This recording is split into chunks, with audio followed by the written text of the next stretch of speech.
The NFL and their officials are denying that they blew the whistle early in the Bengals versus Raiders matchup.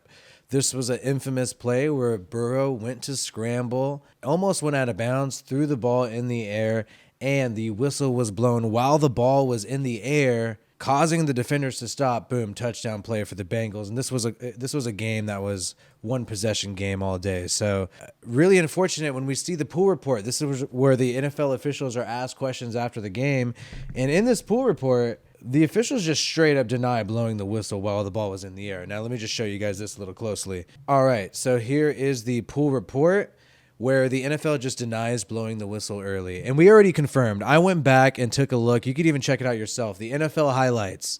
5 minutes and 35 seconds in, you can hear the official blow the whistle while the ball is in the air. The ball is right here in the air. 5 minutes and 35 seconds into the highlight reel that the NFL themselves have posted. So here's what the officials said. The question was, can you talk through the conversions that were had on an inadvertent whistle on Cincinnati's touchdown in the second quarter? Here is the referee, official Walt Anderson. We confirmed with the referee and the crew that on that play they got together and talked. They determined that they had a whistle, but that the whistle for them on the field was blown after the receiver caught the ball. So, and the person presses them a little bit more. So they didn't think that the whistle was blown while the ball was in the air. Anderson, that's correct. They did not feel that the whistle was blown before the receiver caught the ball. That's a straight up lie. They did not feel that. You did not feel that. I guess it's not a lie because you could feel something that's not true, I guess. But the fact is, we have confirmed it right here. You can take a look at it. Take a look at it yourself. And so they asked, where did this inadvertent whistle come from? They're not even going to tell you who did it. It was one of the officials on the field that blew the whistle. That's the answer. The question, do you know if it was the back judge? Who exactly was it? Now, the back judge is the person who sits there, kind of near the field goal post. Anderson says, no, the ruling on the field was a touchdown, but we still have to confirm any reviewable aspect of the plays. So we did confirm that the pass was thrown before the quarterback stepped out of bounds. We also determined that the pass was caught in the end zone by the receiver who was not out of bounds. So he basically avoided the question. He asked him, do you know if it was the back judge? This guy just straight up avoids the question. And then the person asked again, and that whistle was blown after the receiver had already caught the ball. And then Anderson doesn't even answer this question. He doesn't answer the question whether or not the whistle was blown this second time, and says what is specific in Rule 15 is that an erroneous whistle is not a reviewable play. So you cannot review, and this is actually in the rules section, Rule 15, Section 4, you can't review whether or not it was a bad whistle. But it is weird how he's dodging questions. He's asking if it was the back judge, not getting a response. This guy's not saying which referee blew the whistle. He won't tell you which ref did it. He admits a ref did it, won't tell you who did it.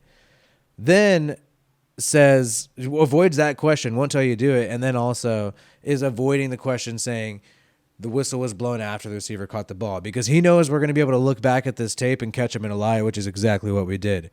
Earlier, he said they did not feel that the whistle was blown before the receiver caught the ball. We don't care how people feel.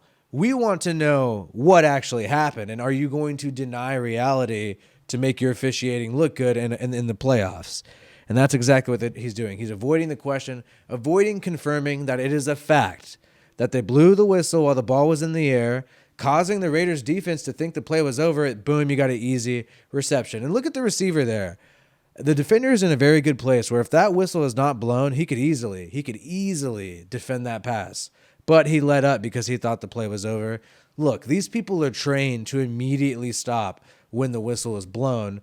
That way you don't get a big-time penalty. You don't want to get a messed-up penalty, unnecessary roughness, doing anything after the play.